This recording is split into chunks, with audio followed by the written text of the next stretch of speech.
வணக்கம். பதிவை பார்க்க வந்ததற்கு சக்தி கிச்சனின் நன்றியும் வணக்கம்.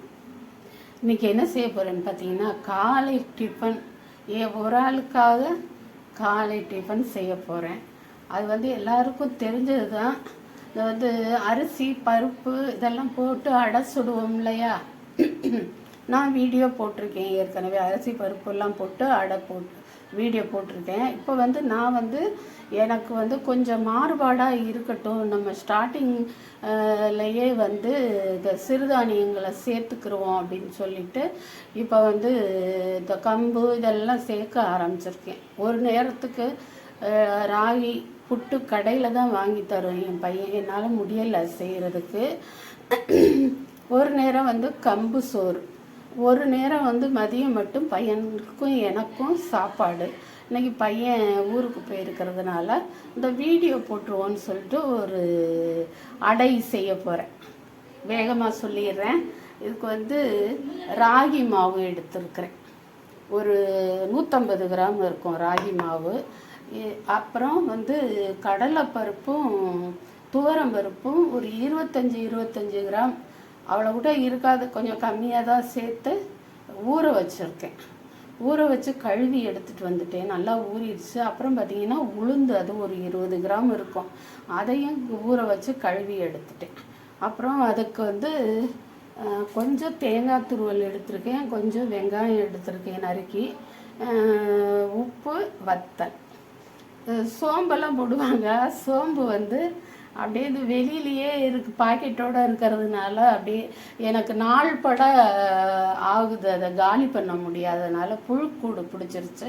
இப்போ வாங்கி தரவும் பையன் வீட்டில் இல்லை, அதனால நான் சோம்பு போடலை. சோம்பு போடணும், போட்டால் அது ஜீரணத்துக்கு ரொம்ப நல்லது.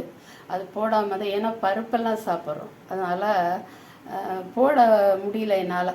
சரி, இப்போ நான் இதை உளுந்தை நல்லா நைஸாக அரைச்சிக்கிற போகிறேன். உளுந்து நைஸாக அரைச்சாதான் நல்லாயிருக்கும். அப்புறம் இதை கரகரப்பாக அரைச்சிக்கிற போகிறேன். அரைச்சிட்டு இதை கலந்து, இது மூணையும் ஒன்றா அரைச்ச பிறகு இது மூணையும் ஒன்றா கலந்து கலக்கிட்டு, தேங்காய் துருவல், வெங்காயம், வத்தல்,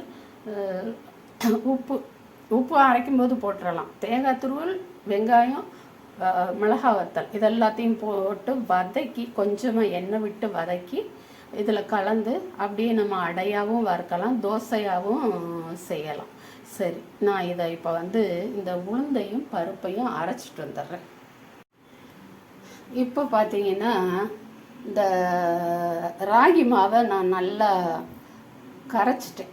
கெட்டியான பதத்துக்கு தான் கரைச்சிருக்கிறேன். ஏன்னா உளுந்தை நைஸாக அரைச்சி அதுக்கு மேலேயே கடலைப்பருப்பு, துவரம்பருப்பு ரெண்டையும் போட்டு அரைச்சிருக்கேன். உப்பு சேர்த்து அரைச்சிருக்கேன். அதை இதில் கலந்தால் எந்த அளவுக்கு அது அடைக்கி தோதா வருதுன்னு பார்த்துட்டு இன்னும் தண்ணி ஊற்றுறதுன்னா ஊற்றிக்கலாம். இப்போ பாருங்கள், இந்த பருப்பையும் இதில் ஊற்றிட்டேன். நான் அரைச்ச பருப்பையும் இந்த ராகி மாவோடு சேர்த்து ஊற்றிட்டேன். ஆனால் கொஞ்சம் ரொம்ப கெட்டியாக தான் இருக்குது. கொஞ்சம் தண்ணி கலந்துக்கிறலாம்.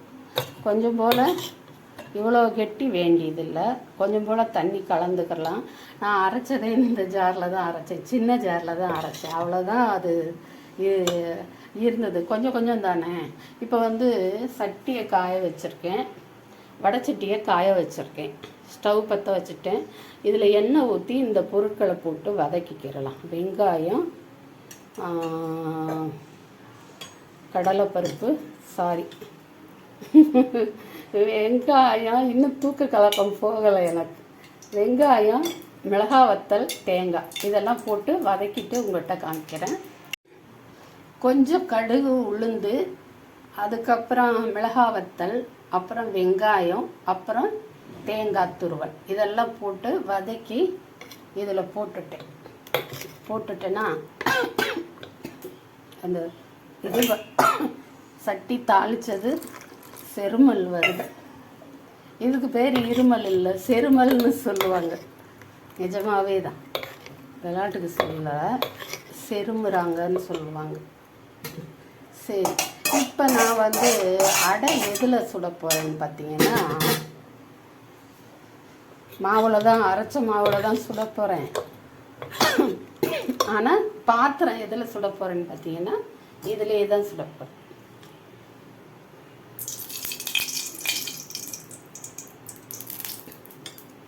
எனக்கு வந்து தோசைக்கல்லில் ஊற்றினாலும் அடை வந்து மேலாப்பில் மொறுன்னு இருக்கணும். மேலாப்பில் மொறுன்னு இருக்கணும், உள்ளே வந்து கொஞ்சம் மெத்துன்னு இருக்கும். இப்படி செஞ்சால் தான் எனக்கு அடை சாப்பிட்ட மாதிரி இருக்கும். நல்லா தோசை மாதிரி ஊற்றுனா எனக்கு அது அவ்வளோ திருப்தியாக இருக்காது. சரி, இனி இதை வந்து கவனமாக பெரட்டி போட்டு இந்த உள்ளே இருக்கிறது ஓரளவு மாறினதும் கலர் மாறினதும் பெரட்டி போட்டு அப்புறம் எடுக்கணும். அதை எடுத்துகிட்டு காமிக்கிறேன். எனக்கு சந்தேகமாக இருந்துச்சு, ராகி மாவு கலந்து செய்கிறோம் அது எப்படி வருமோன்ட்டு. சூப்பராக அழகாக பெரட்டிட்டேன், நல்லாவும் வெந்திருக்கு. அப்புறம் பார்த்திங்கன்னா நம்ம தமிழில் ஒரே விஷயத்துக்கு எத்தனை பேர் வச்சுருக்குறாங்க பாருங்கள். ஏதோ உடம்பு சரியில்லை, ஜலதோஷம் பிடிச்சிருச்சு, நெஞ்சு சளி பிடிச்சிருச்சுன்னா அதை வந்து இருமல்னு சொல்லுவாங்க.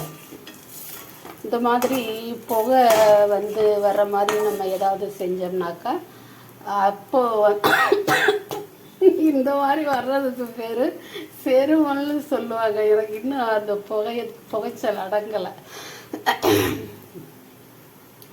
இதுவே சங்கீதமாக ஒரு வார்த்தை இருக்குது.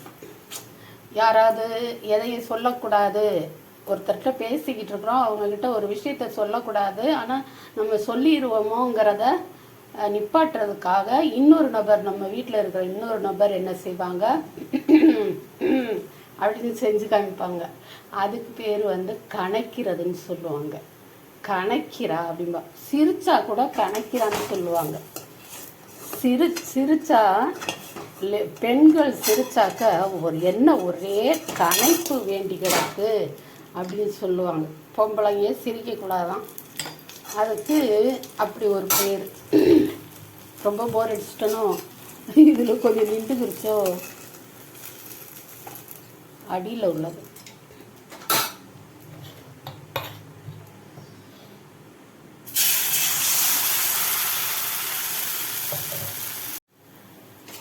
நான் வந்து கொஞ்சம் பொறுமையாக வேக விட்டு எடுக்கிறேன். ஏன்னு கேட்டிங்கன்னா, பருப்பு வடை நம்ம பாட்டுக்கு பருப்பு வடை இல்லையா, நம்ம பாட்டுக்கு சரியாக வேகாமல் எடுத்தால்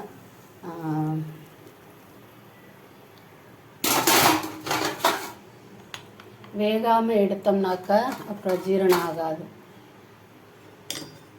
அவ்வளோதான். 3 அடை அவ்வளோதாங்க, வெந்துருச்சுங்க, ரெடி ஆயிடுச்சு. நீ என்ன பாருங்க, 3 அடை, 1 2